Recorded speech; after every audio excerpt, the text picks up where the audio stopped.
Hello,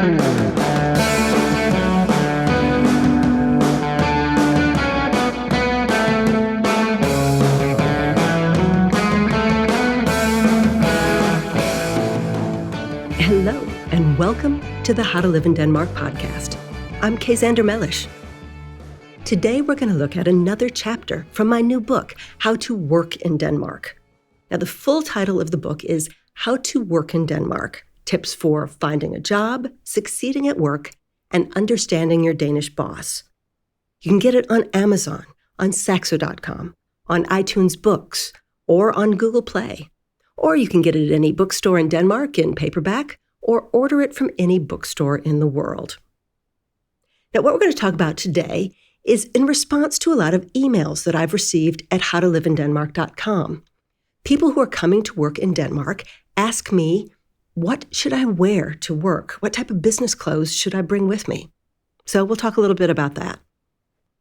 There's no reason to spend a lot on what you wear to work in Denmark. Danes, by nature, are not flashy dressers. In most Danish business environments, you will be perfectly well-dressed in a fitted pair of trousers, dark shoes, and a solid color sweater or dress shirt.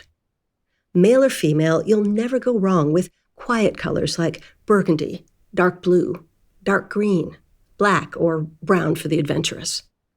Subtle good taste is the preferred style. Obvious designer labels are considered kind of tacky, but quality cut and fabric are appreciated. Now, for a personal touch to this simple outfit, you can add a chic scarf and silk or wool, or an eye-catching but not too flashy jacket, or simple jewelry like a silver pendant or a nice watch. Colorful eyeglass frames are also considered a good way to personalize your look. Suits and ties are only required in the financial industry, although younger bankers often prefer an open collar.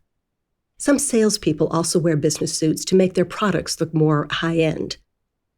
The standard uniform for the male executive is a blue business suit, pale shirt open at the collar, and pointy leather shoes. Female executives usually wear expensive knits set off by expensive accessories.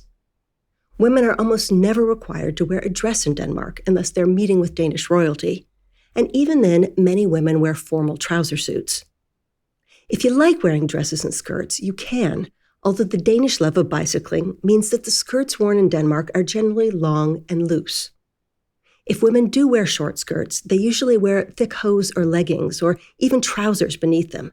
This is less about modesty and more about warmth. High heels are uncommon in Denmark.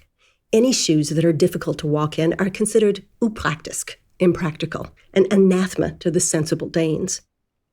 Heels are particularly treacherous on uneven bricks or cobblestones, which you'll still find on a lot of Danish streets. Danish women's makeup is generally light and natural looking, and their hairstyles are simple. This is at least in part because Denmark is a windy, rainy country. The exquisitely painted face or complex hairstyle you leave home with is unlikely to make it to your destination. A good investment in work clothing is to have a high-end coat or jacket that works for Denmark's long winter season, which lasts from roughly October to April. You'll be arriving to meet business contacts and shaking hands while still wearing your coat, so your military surplus duffel jacket from your college days is probably not the best choice. Now, you don't have to show up in a cashmere trench coat, but well-made waterproof outerwear that won't crush your business clothes will be worth its weight in gold. Keep in mind that while Denmark is chilly in winter, it is rarely Arctic. Some foreigners arrive with fleece-lined parkas more suitable for northern Norway than for Denmark. They sweat their way through a few October afternoons before realizing they've made the wrong choice. You could always buy your outerwear after you get to Denmark. There's a wide selection and it's often discounted, meaning it only costs twice as much as it would anywhere else in the world instead of 3 or 4 times as much.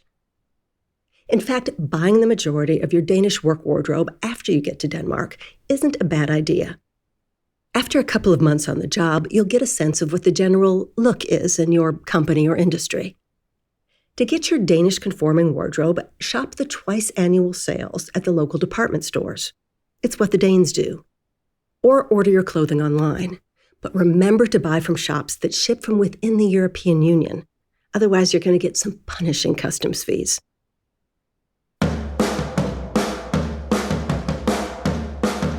And that's the How to Live in Denmark podcast for this week.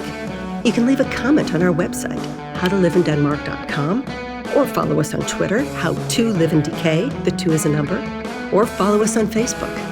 See you next time.